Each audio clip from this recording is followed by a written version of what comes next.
अस्सलाम वालेकुम dear students, welcome on the platform of विवर्ड स्मार्ट लर्निंग। आई होप आप सब बच्चे ठीक होंगे। आज का हमारा जो चैप्टर है वो है जी chapter number 6, first year class chapter number 6। कुछ एमसीक्यूज जो हैं वो मैंने सॉल्व किए हैं, जो मैंने बनाए हैं आपके लिए। ये आपके एमसीक्यूज आपको काफ़ी हेल्प आउट कर सकते हैं। तो जिस एमसीक्यूज पे बोल्ड होगा वो उसका करेक्ट ऑप्शन है। तो हम अब चलते हैं अपनी एक्सटेंसिव शॉर्ट क्वेश्चंस की तरफ। चैप्टर का नाम है सिक्योरिटी, कॉपीराइट एंड लॉ। देखते हैं सिक्योरिटी क्या होती है, कॉपीराइट्स क्या होते हैं और लॉज क्या होते हैं। सबसे पहले बात कर लेंगे अगर सिक्योरिटी की। सिक्योरिटी का मतलब क्या है? वो कहता है सिक्योरिटी बेसिकली एक सेफ गार्ड होता है जो डिजाइन किया जाता है आपके कंप्यूटर को प्रोटेक्ट करने के लिए कि आपका कंप्यूटर जो है वो अनइंटेंशनली या अनऑथराइज यूजर से उस कंप्यूटर को, उस सिस्टम को प्रोटेक्ट करने के लिए कुछ सिक्योरिटी के एल्गोरिथम्स, कुछ सिक्योरिटी इम्प्लीमेंट की जाती है। तो सिक्योरिटी बेसिकली ये आपकी एक्ट करती है एज अ सेफ गार्ड, यानी आपको सेफ साइड देती है कि आपका डाटा जो है वो इंटेंशनली या एक्सीडेंटली जो है वो डैमेज ना हो, अनऑथराइज यूजर जो है वो आपके डाटा को असेस ना कर सके। उसके लिए हम कुछ सिक्योरिटी के रूल्स जो है वो इम्प्लीमेंट करते हैं। Authorize person can access using the four approaches. वो कहते हैं कि अगर आपके पास, अगर आपने क्या करना है, ऑथोराइज यूजर क्रिएट करना है कि आपका जो कंप्यूटर सिस्टम है इसको सिर्फ ऑथोराइज पर्सन जो है वो असेस कर सके, उसके लिए आपके पास चार अप्रोचेस हैं। सबसे पहली अप्रोच जो है वो कहता है व्हाट यू हैव। ठीक है, आपने अपने ऑथोराइज पर्सन को अप्रोच करने के लिए उसके पास क्या चीज है। यू मे हैव अ की, आपके पास या कोई की है, या जिस तरह पासवर्ड होता है या कोई की होती है। आपके पास कोई बैज है या टोकन है या प्लास्टिक कार्ड है या फिजिकली लॉक्ड अप सर्वर है या कंप्यूटर की जो बिल्डिंग है वो है। यानी लेट्स सपोज एग्जांपल दें, लेट्स सपोज कि आप किसी ऑफिस के अंदर जाते हैं या आपने कोई आईडी ओपन करनी है, तो आईडी ओपन करने के लिए एक पासवर्ड चाहिए होता है। ठीक है, उस पासवर्ड चाहिए होता है या टोकन चाहिए होता है या कोई भी आपका कार्ड जिसको स्कैन करें तो आप सिस्टम के अंदर इंटर हो सकते हैं। ठीक है, पहली अप्रोच ये है। दूसरी अप्रोच के अंदर वो कहता है व्हाट यू नो। वो कहता है आपको क्या चीजें आपके पास चाहिए होंगी, किन चीजों के बारे में जानते होंगे। आपको एक यूजर नेम चाहिए होगा, एक पासवर्ड चाहिए होगा। पासवर्ड जो है वो आपका स्पेशल सिंबल्स होती हैं। ठीक है, वो स्पेशल सिंबल जो है वो आपका यूजर जो है, यूजर देता है आपकी मशीन को, तो वो लॉग इन कर लेता है। ठीक है, जिस तरह आपकी बैंक की एप्लीकेशन होती हैं, बैंक की एप्लीकेशन के अंदर एक स्पेसिफिक यूजर नेम होता है जिसके बारे में आप जानते हैं, और एक पासवर्ड होता है जो पासवर्ड आप खुद जो है वो सेट करते हैं with the combination of string, एक स्ट्रिंग की कम्बिनेशन के साथ।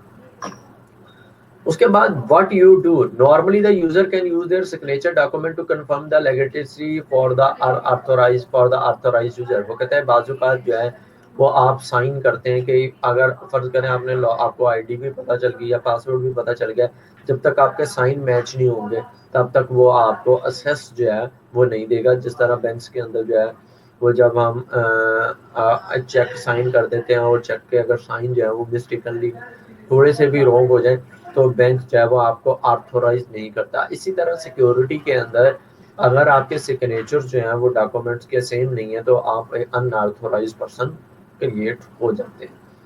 उसके बाद व्हाट यू आर, उसके बाद आपके पास क्या चाहिए, या तो आपके पास बायोमेट्रिक आपकी आइडेंटिफिकेशन हो, ठीक है, या आपकी फिंगरप्रिंट्स हो। बायोमेट्रिक के अंदर ये होगा कि आप जैसे ही अपनी फिंगर रखेंगे तो सारा नादरा का जो रिकॉर्ड है वो रिकॉर्ड जो है वो उनके सामने आ जाएगा, उससे वो मैच करेंगे कि ये ऑथोराइज, ये जो यूजर आया है क्या ये वाकई ही ऑथोराइज है या अनऑथोराइज है।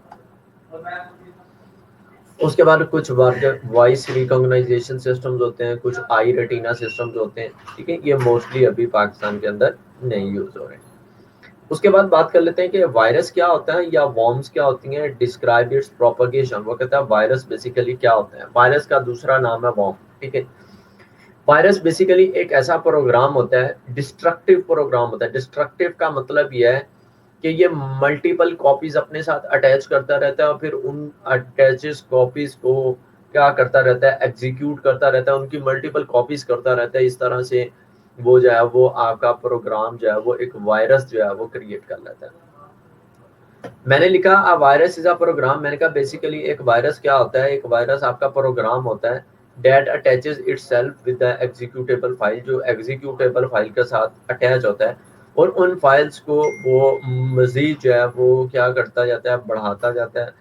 और जैसे ही वो फाइल्स जो है वो बढ़ती जाती हैं तो आपका जो कंप्यूटर है वो क्या होता है, डिस्टर्ब होता है।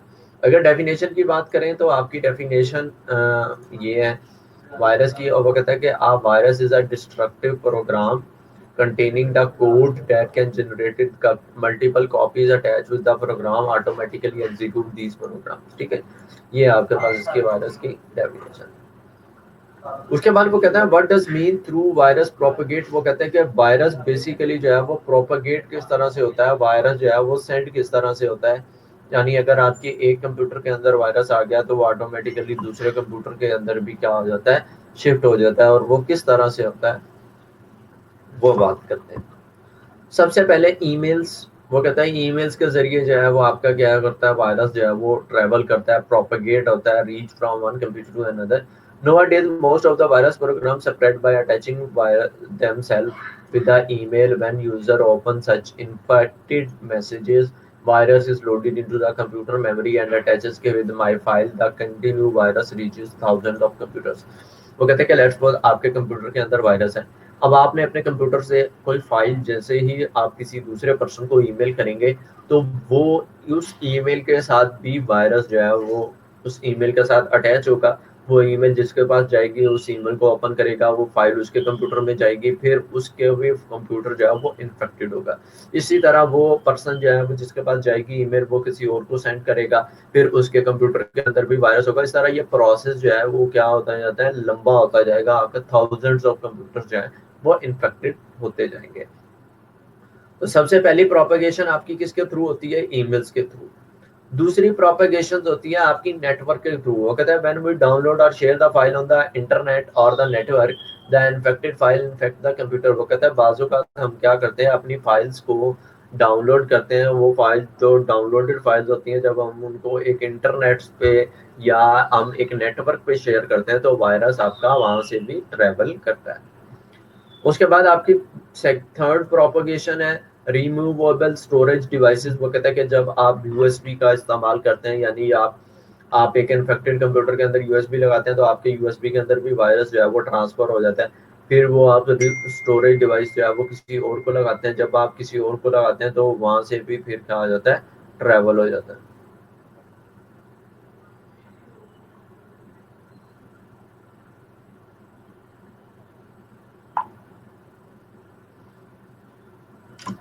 उसके बाद बात कर लेते हैं पायरेटेड सॉफ्टवेयर। वो कहता है पायरेटेड सॉफ्टवेयर क्या होते हैं, companies intentionally put some virus program into the software.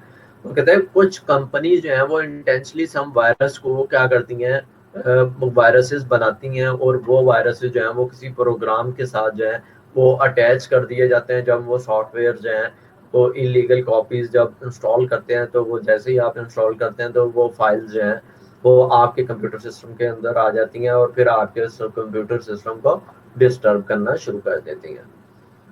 उसके बाद बात कर लेते हैं जी वायरसेस क्या होते हैं और वायरसेस की टाइप्स क्या होती हैं।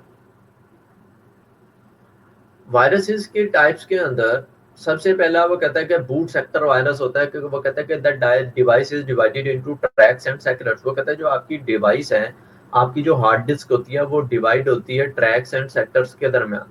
ठीक है, ट्रैक एंड सेक्टर्स के दरमियान आपकी डिवाइस जो है क्या होती है, डिवाइड होती है। यानी इस तरह आपकी डिवाइस को एक सर्कल्स होते हैं कि आपकी हार्ड ड्राइव है। ठीक है, इस हार्ड ड्राइव को फिर जो है वो क्या किया जाता है, चार ट्रैक्स के अंदर डिवाइड किया जाता है। ठीक है, ये आपके ट्रैक्स हैं, फिर ये आपके छोटे छोटे जो हैं वो सेक्टर्स बनाए जाते हैं। ठीक है, इस तरह से आपकी एक हार्ड ड्राइव की जो है वो बूट सेक्टर के अंदर होती है। ठीक है, तो उसके बाद बात करें कि वो कहता है when the computer is turned off, वो कहता है operating system disk specially program in the first sector boot sector. वो कहता है पहला जो सेक्टर है उसको हम बूट सेक्टर कहते हैं। When the computer is turned on, वो कहता है जब आप कंप्यूटर को ऑन करते हैं तो आपका प्रोग्राम जो है वो ऑटोमेटिकली बूट सेक्टर को लोड करता है आपकी मेमोरी से। The boot sector modify the program in the load sector, boot sector वो कहता है बूट का सेक्टर जो है वो आपके प्रोग्राम को लोड करता है आपकी मेमोरी में से, और फिर आपका कंप्यूटर जो है वो टर्न ऑन हो जाता है। The virus is attach with the executable file, और वो कहता है कि वो जो वायरस है वो आपकी एग्जीक्यूटेबल फाइल यानी डॉट एक्जी की जो फाइल है, डॉट कॉम की फाइल है या डॉट डीएलएल की फाइल है, इनके साथ वो वायरसेस जो है वो क्या होते हैं, अटैच होते हैं। When the user use these files, virus infected the files and perform the destructive command, वो कहता है जब यूजर जो है ये तीन फाइलों को असेस करता है, इन पे क्लिक करता है, डॉट कॉम, डॉट एक्जी और डॉट डीएलएल, तब क्या होता है, तब आपका वायरस जो है वो क्या होता है, डिस्ट्रक्ट होता है। आपका वायरस जो है वो एग्जीक्यूटेबल फाइल के साथ आपके कंप्यूटर सिस्टम के अंदर आ जाता है। उसके बाद बात करते हैं चार बॉल वायरस कौन सा होता है। चार बॉल वायरस वो कहता है कि ये फेमस वायरस है, ठीक है जी। ये आपकी जितनी भी माइक्रोसॉफ्ट की ऑफिस की जो फाइल्स हैं, Microsoft Word, Microsoft Excel, PowerPoint, ठीक है, नोट, जितनी भी आपकी इस माइक्रोसॉफ्ट ऑफिस के रिलेटेड फाइल हैं, इन सारी रिलेटेड फाइल्स को ये वायरस जो है वो डिलीट कर देता है, और ये आपका मेजर लॉस करता है। चारबोनाइल वायरस जो है वो आपका डेटा लॉस के अंदर इसका मेजर रोल है कि ये आपके डाटा को, सारे के सारे डाटा को क्या कर देता है, लॉस्ट कर देता है। उसके बाद अगर बात करें, वो कहता है लॉजिक बॉम्ब्स क्या होते हैं। वो कहता है logic bomb differs from another virus set get out to the certain date and time. वो कहता है ये बस एक डेट और टाइम को चेंज करने के लिए जो है वो आपके लॉजिक बॉम्ब जो है वो यूज होते हैं। उसके बाद बात करते हैं जी टॉर्जन हॉर्स वायरस क्या होता है। The Trojan horse convertly places the illegal instruction in the middle of the legitimate program. User the Trojan horse goes the work, damage the blissful unaware। वो कहते हैं कि Trojan horse बेसिकली क्या करता है, ये आपकी जितनी जो सी ड्राइव है, इस सी ड्राइव के अंदर जो डाटा है उस डाटा को क्या करता है, उस डाटा को ये फॉर्मेट कर देता है। ये वायरस जो है वो उस डाटा को क्या करता है, फॉर्मेट करता है, ठीक है। तो उसके बाद अगर बात करें रेड लॉफ वायरस, वो कहता है रेड लॉफ वायरस जो है ये पॉलीमॉर्फिक वायरस है। यानी पॉलीमॉर्फिक का मतलब क्या है कि पॉलीमॉर्फिक एक वायरस है जो विजुअल बेसिक स्क्रिप्ट के अंदर जो है वो लिखा जाता है,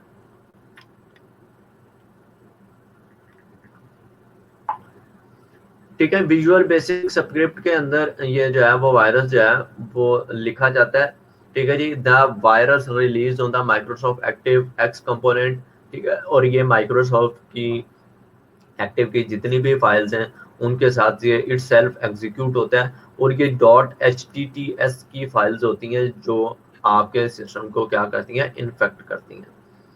उसके बाद बात कर लेते हैं कि डिस्क्राइब द वेज। वो कहते हैं अगर आपके कंप्यूटर के अंदर आपने बचना है, आपने कुछ सेफगार्ड यूज करने हैं वायरस के अगेंस्ट के आपके कंप्यूटर में कोई वायरस नहीं आए, तो उसके लिए आप कुछ सेफगार्ड जो हैं वो कुछ रास्ते हैं, कुछ वेज हैं जिनको आप इस्तेमाल करके अपने डाटा को सिक्योर कर सकते हैं वायरस से। सबसे पहला कि आपको जितनी भी अननोन ईमेल्स आए, आपने उन अन ईमेल्स नॉन्स को, ईमेल्स को आपने रीड नहीं करना। अगर आपको इम्पोर्टेंट है उनको रीड करना या उनको पढ़ना, तो उससे पहले आप अपनी उस ईमेल को क्या करें, स्कैन करें। उसके बाद दूसरी टर्म ये है, दूसरा रास्ता ये है कि आप अपना जो डाटा ट्रांसफर है उस डाटा ट्रांसफर को मिनिमाइज कर दें, कम से कम डाटा ट्रांसफर करें थ्रू द यूएसबी या किसी भी इंटरनेट कम्युनिकेशन के थ्रू। आप डाटा को कम से कम जो है वो इस्तेमाल करें डाटा को ट्रांसफर करने के लिए। उसके बाद दूसरा तीसरा रास्ता ये है कि आप इंटर से डाउनलोड करते हुए फर्स्ट चेक करें कि उसके उस फाइल के अंदर जो है वो वायरस है या नहीं है। उसके लिए आपको चाहिए कि आप क्या करें, एक एंटीवायरस जो है वो इंस्टॉल करें। एंटीवायरस बेसिकली क्या होता है, ये एक ऐसा प्रोग्राम होता है जो आपके कंप्यूटर सिस्टम के अंदर जो इन्फेक्टेड फाइल्स हैं उन इन्फेक्टेड फाइल्स को रिमूव करता है और आपके डाटा को सिक्योर करता है। उसके बाद लास्ट टर्म है आपकी कि आपने अपने डाटा की जो सिक्योरिटी है उस सिक्योरिटी को मेंटेन करना है। आपने अपने डाटा का बैकअप जो है वो लेते रहना है, ताकि अगर इन केस आपके डाटा पे वायरस का अटैक हो तो आपके पास मल्टीपल बैकअप्स जो है वो डाटा के अवेलेबल होने चाहिए। उसके बाद बात कर लेते हैं security, explain the data security. वो कहता है कि डाटा सिक्योरिटी को एक्सप्लेन करें, ठीक है। और डाटा सिक्योरिटी को एक्सप्लेन करने वो कहता है the mirroring data is kept safe from the corruption and access to the suitably control. वो कहता है डाटा सिक्योरिटी का मतलब ये है कि आप अनऑथोराइज्ड पर्सन से, ठीक है, अपने डाटा को सिक्योर करें। आप अपने डाटा को सिक्योर करने के लिए कुछ सेफ गार्ड्स यूज करें ताकि आपका डाटा जो है वो ऑथोराइज यूजर के पास ही रहे, अनऑथोराइज यूजर के पास उसकी एक्सेस ना हो।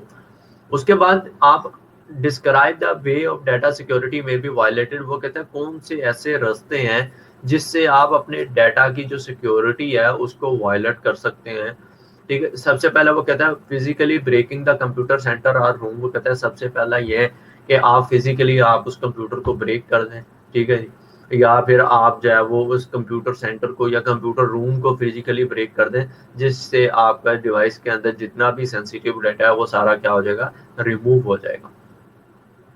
उसके बाद अनऑथोराइज यूजर, दूसरा बात यह है कि आप कोई भी अनऑथोराइज यूजर जो है वो असेस कर लें आपके डाटा को। It may gain some advantages for the credit card number online shopping from their accounts. वो कहते हैं कि वो आपके क्रेडिट कार्ड की इंफॉर्मेशन या आपकी डिफरेंट इंफॉर्मेशन जो है वो अनऑथोराइज पर्सन जो है वो अगर असेस कर ले तो। उसके बाद अनऑथोराइज यूजर, वो कहते हैं कि आपकी मेल सर्वर्स के लिए कुछ आपके अनऑथोराइज यूजर्स होते हैं जिनको ऑथोराइजेशन जो है वो नहीं दी जाती। अनऑथोराइजेशन से, अनऑथोराइज यूजर से भी आप डाटा को वायलेट कर सकते हैं। उसके बाद वायरस ऑन द नेटवर्क। वो कहते हैं somewhere can send a virus on to the network causing the network very slow. वो कहता है बाजुकात होता है कि आपके नेटवर्क पे वायरस जो है वो सेंड किया जाता है। जब आपके नेटवर्क पे वायरस सेंड किया जाता है तो आपका नेटवर्क जो है वो स्लो चलना शुरू हो जाता है, अनयूजेबल हो जाता है। उसके बाद unauthorised access to the bank account. वो कहता है some user may gain the unauthorised access to the bank account transfer of money from the bank account. वो कहते हैं कुछ लोगों को जो है वो एक्सेस दी जाती है अनऑथोराइज्ड यूजर जो है कि वो बैंक अकाउंट्स को एक्सेस ना कर सकें और बैंक को एक्सेस को ना कर सकें ताकि वो बैंक अकाउंट्स के अंदर अमाउंट्स की जो ट्रांजेक्शन्स हैं उन ट्रांजेक्शन्स को ना कर सकें और आपकी पर्सनल अकाउंट की जो इन्फॉर्मेशन है वो आपके पास सेफ रहे। उसके बाद बात करते हैं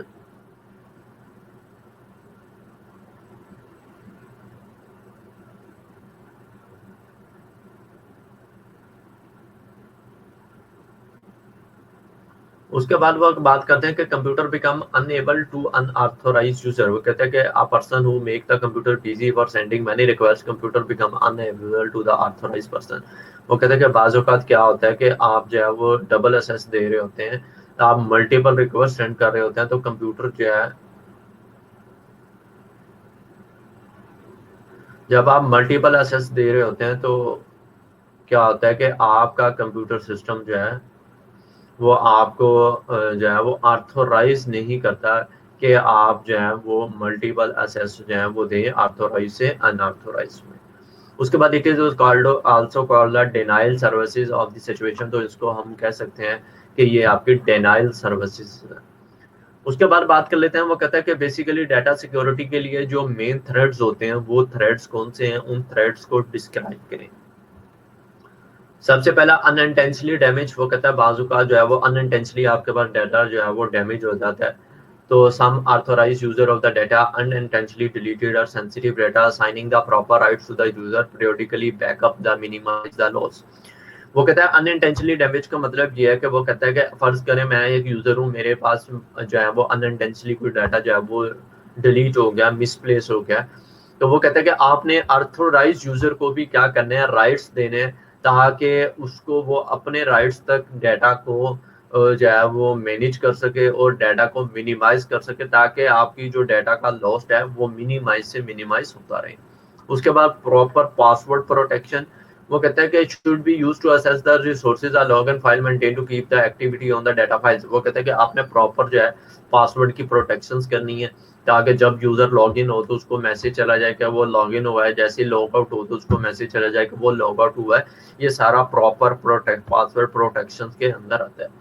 उसके बाद आपने इंक्रिप्शन एल्गोरिथम भी इस्तेमाल, इंक्रिप्शन एल्गोरिथम जो है वो भी थ्रेड है आपका डाटा सिक्योरिटी का। बेसिकली इंक्रिप्शन क्या होती है, वो कहता है जब आप क्या करते हैं अपने डाटा को रीडेबल फॉर्मेट से अनरीडेबल फॉर्मेट के अंदर लेके जाते हैं तो उसको हम इंक्रिप्शन कहते हैं। वो कहता है encryption algorithm should be use someone gets to assess the data he should be not readable of any sense. वो कहता है कि जब इंक्रिप्शन के एल्गोरिथम जो है वो हम यूज करते हैं तब आपका डाटा जो है वो उसको कोई बंदा जो है वो रीड नहीं कर सकता। उसके बाद वो कहता है वायरस स्कैनिंग सॉफ्टवेयर। वो कहता है कुछ ऐसे सॉफ्टवेयर हैं प्रॉपर जो है वो वायरस स्कैन करते हैं जिनको वायरस स्कैनिंग के लिए जो है वो इस्तेमाल किया जाता है।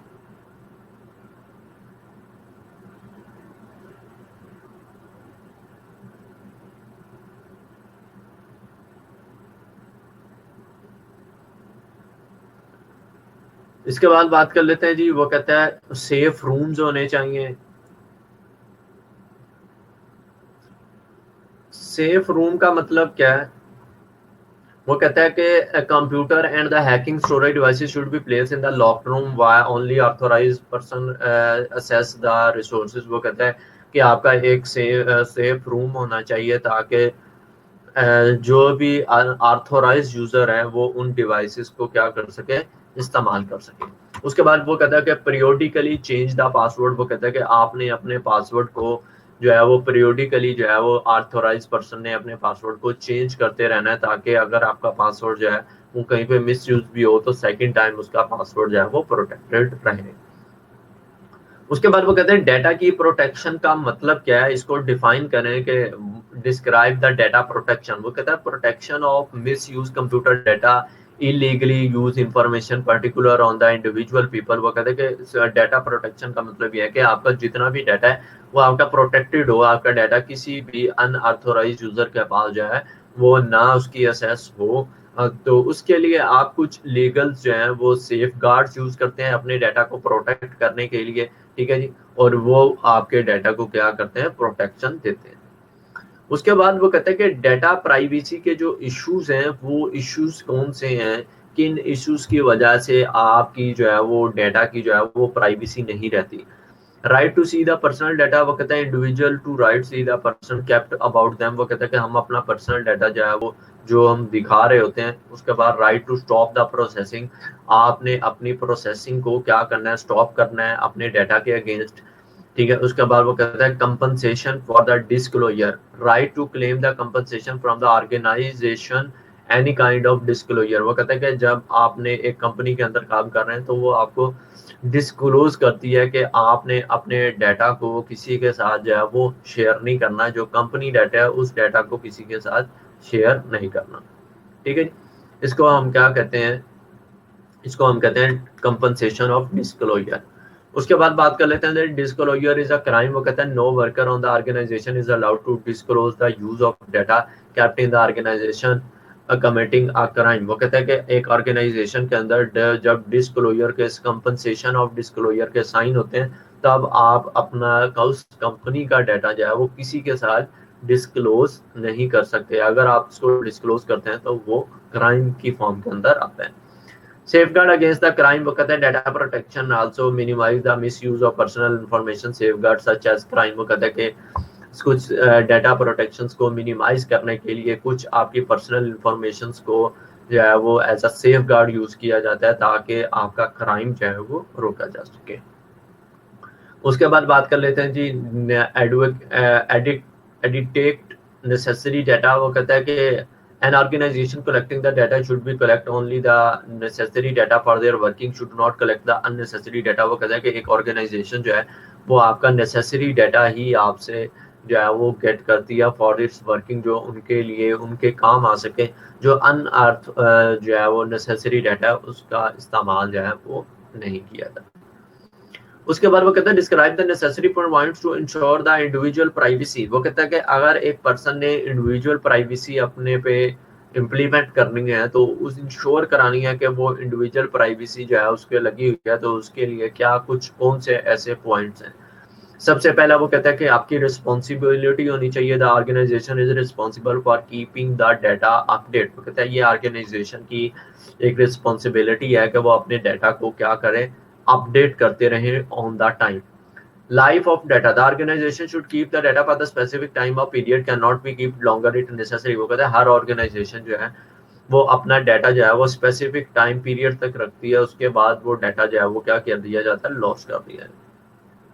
Rights of individual during the processing of data, the rights of individual should not be violated. वो कहते हैं कि जब वो ऑर्गेनाइजेशन जो है वो उस डाटा को प्रोसेसिंग कर रही होती है तो वो इंडिविजुअल का राइट्स होता है कि वो उस डाटा को क्या करें, वायलेट ना करें। Security of the data, the organisation is responsible for all kind of the security. वो कहते हैं कि ऑर्गेनाइजेशन की ये जिम्मेदारी है कि वो डाटा की सिक्योरिटी को बरकरार रखें। उसके बाद बात कर लेते हैं जी डाटा की प्रोटेक्शन की जो लेजिस्लेशन है, वो लेजिस्लेशन क्या है और उसके प्रिंसिपल्स क्या हैं, प्रोटेक्ट एक्ट के जो प्रिंसिपल हैं। वो कहते हैं the data protection defines the laws ensure the data protection. वो कहता है कि डाटा प्रोटेक्शन का मतलब यह है कि आपके डाटा के लिए वो प्रोटेक्ट करने के लिए कुछ रूल्स हैं वो डिफाइन कर दिए गए हैं। Many countries define the data protection in some cases. वो कहते हैं बहुत से ऐसे कंट्रीज हैं जिन्होंने अपनी डाटा प्रोटेक्शन के लिए जो है वो रूल्स जो हैं वो इम्प्लीमेंट किए हैं, कुछ एक्ट्स इम्प्लीमेंट किए हैं, कुछ लॉज इम्प्लीमेंट किए हैं। वो लॉज हर उस सिटीजन के, हर उस कंट्री के सिटीजन को फॉलो करने पड़ते हैं। The principle of data protection act. वो कहते हैं कि डाटा प्रोटेक्शन के जो एक्ट के जो प्रिंसिपल्स हैं उन प्रिंसिपल का पर्पस क्या है। उनका पर्पस ये है कि आपका जितना भी पर्सनल डाटा है वो पर्सनल डाटा आपका एक ऑर्गेनाइजेशन के अंदर जो है वो डिफाइन रहे आपके, और उस ऑर्गेनाइजेशन के अंदर आप अपने डाटा को ऑब्टेन कर सकें। और पर्पस ये है कि आपका डाटा जो है वो डिस्टर्ब ना हो, आपका डाटा जो है वो प्रोटेक्ट फॉर्म के अंदर हो। Identity to keeping the organisation.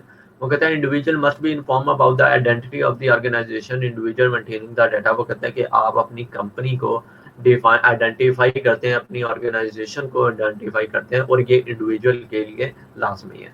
उसके बाद necessity, the processing is necessary to fulfil the contract between the two parties. वो कहते हैं कि अगर आप एक एग्रीमेंट कर रहे हैं, एक कंपनी किसी एम्प्लॉय का साथ एग्रीमेंट कर रही है, तो उसके लिए नेसेसरी है कि आप अपने कॉन्ट्रैक्ट को फुलफिल जो है वो दोनों पार्टीज क्या करें, प्रोसेस करें। Individual interest, the processing is required by the laws and necessary to carry out the interest of individual. वो कहता है इंडिविजुअल इंटरेस्ट का मतलब यह है कि आपके कुछ लॉज हैं और कुछ आपकी नीड्स हैं जो आपकी ऑर्गेनाइजेशन के लिए इम्पोर्टेंट है। उसके बाद कुछ आपके प्राइवेसी एक्ट्स हैं, वो एक्ट क्या होते हैं और वो एक्ट क्या कहते हैं। सबसे पहले 1980 का प्रोटेक्शन एक्ट है। वो कहता है कि gents federal government making the unannounced research of the press offices it may be expected of the crime. वो कहता है कि जो फेडरल गवर्नमेंट है उसने जो है वो अनअनाउंस किया है कि आपकी जितनी भी प्रेसेस हैं, जितनी भी आपकी रिसर्च है, वो आपकी जो है वो अगर आप उसको करते हैं तो वो आपकी क्राइम के अंदर नहीं आती। 1984 के अंदर केबल कम्युनिकेशन पॉलिसी है, वो क्या है, वो कहता है the restrict cable companies collection of sharing information about their customer. वो कहता है कि केबल कंपनीज को वो जो है अलाउ नहीं है कि वो अपनी जो इंफॉर्मेशन है उसको शेयर कर दें अबाउट अ कस्टमर के related. The data protection intended to protect the individual from the unauthorized user disclosure of personal information to held in a computer system। वो कहते हैं 1984 का एक्ट कहता है कि अगर आपने अपने डाटा को प्रोटेक्ट करना है इंडिविजुअल बेसिस पे, अगर आप ऑथोराइज यूजर हैं तो आपने अपनी पर्सनल इंफॉर्मेशन को या कस्टमर की पर्सनल इंफॉर्मेशन को डिस्क्लोज नहीं करना। और 1984 के कुछ 8 प्रिंसिपल्स हैं। फर्स्ट में क्या है, पहला प्रिंसिपल है जी फेयर लॉ प्रोसेसिंग। वो कहते हैं information shall be obtained from the data fairfully and lawfully. वो कहते हैं आप इंफॉर्मेशन जो है वो गेट कर सकते हैं लॉ को इस्तेमाल करते हुए, लॉ की प्रोसेसिंग को इस्तेमाल करते हुए। उसके बाद स्पेसिफाइड द लॉ पर्पसेस। वो कहते हैं कि आप पर्सनल डाटा को हेल्ड करने के लिए more than one specified law purposes जो है वो इस्तेमाल कर सकते हैं। उसके बाद आपका डिस्क्लोजर है, यानी पर्सनल डाटा को आप जो है वो है पर्पस के लिए, अपने पर्पस के लिए जो आपको डिस्क्लोज नहीं कर सकते। उसके बाद रेलिवेंट होल्डिंग का मतलब ये है कि held for the purpose to adequate, relevant आपकी जो इंफॉर्मेशन है वो आपकी नहीं होनी चाहिए। और नेक्स्ट के अंदर वो कहता है कि accurate and up to date. वो कहता है कि जो आपकी ऑर्गेनाइजेशन के अंदर जो आपका डाटा है वो एक्यूरेट होना चाहिए और अप टू डेट होना चाहिए। उसके बाद वो कहता है अनटाइटलमेंट क्या है। वो कहता है कि individual shall be entitlement at the reasonable interval without the delay और एक्सपेंसिव वो कहता है कि आपका जितना भी डाटा है उसकी टाइटल, उसको जो है वो टाइटल मेंशन होना चाहिए, उसका प्रॉपर इंटरवल जो है वो क्या होना चाहिए, डिफाइंड होना चाहिए। उसके बाद वो कहता है security, appropriate security measure shall be taken against the authorized access alternative and destruction of data। वो कहता है कि आपकी सिक्योरिटी के जो सेफगार्ड्स हैं वो इम्प्लीमेंट होने चाहिए ताकि आपका डाटा जो है वो अगर ऑल्टर हो, अगर चेंज हो तो भी बता सके, अगर डिस्क्लोज हो या एक्सीडेंटली हो या आपका डाटा जो है वो पर्सनली तौर पे डिस्टर्ब हो। उसके बाद ये आपके 1987 का एक्ट जो है वो ये कहता है कि it make action after the computer security files and telecommunication illegal. वो कहता है कि ये आपकी फाइल जो है वो इलीगल होती है। 98 के अंदर वीडियो प्राइवेसी प्रोटेक्शन एक्ट जो है वो दिया गया। उसके अंदर रेट जो है वो रिटेलर्स को कहा गया कि आपने जो है वो किसी भी पर्सन की जो है वो वीडियोस को विदाउट कोर्ट ऑर्डर या विदाउट जो है वो कस्टमर ऑर्डर के आप उसको नहीं इस्तेमाल कर सकते। उसके बाद computer matching and privacy act of 98 prevent the government comparing the record in attempt to the match. वो कहता है कि गवर्नमेंट को भी जो है वो गवर्नमेंट के लिए भी रूल्स इंप्लीमेंट किया कि आप अपने रिकॉर्ड्स को, कंप्यूटर रिकॉर्ड्स को मैच नहीं कर सकते 98 के एक्ट के अंदर। उसके बाद the computer use act as a 1990। वो कहता है 1990 के अंदर जो है वो कंप्यूटर के अंदर जितना भी मटेरियल है वो मटेरियल जो है वो कंसर्न पर्पसेस के लिए ही इस्तेमाल किया जाए, उसका मिसयूज नहीं किया जाए। ठीक है, मिसयूज से मतलब यह है कि आपका अनऑथराइज्ड को एक्सेस दी जाए या आप डिफरेंट जो है वो पर्पसेस के लिए अपने डाटा को क्या करें, चूज करें। उसके बाद बात कर लेते हैं 1998 का जो एक्ट है। 1998 के एक्ट के अंदर वो कहता है it came the force earlier in 99 covers the information purpose is usually. वो कहता है कि कंप्यूटराइज का जितना भी डाटा है, ठीक है, वो आपका जो है पर्सनल डाटा जो है वो आपका स्ट्रक्चर्ड होना चाहिए। ठीक है, उस स्ट्रक्चर्ड का मतलब ये है कि आपका एक ही प्रोग्राम के अंदर जो है वो आपका डाटा होना चाहिए। It applies the all personal data processing including collection uses, ताकि आपकी जो कलेक्शंस हैं, आपका जो पर्सनल डाटा है उसको डिस्ट्रक्ट ना किया जाए। ठीक है, उसके बाद ये कुछ शॉर्ट क्वेश्चंस हैं जो आपके इस चैप्टर के रिलेटेड है। तो ये चैप्टर आपका ऑलमोस्ट जो है वो हमने ख़त्म कर लिया है। नेक्स्ट क्लास के अंदर हम अपने नेक्स्ट चैप्टर के साथ आएंगे। तब तक के लिए अपना ख्याल रखिएगा। Thank you so much and Allah.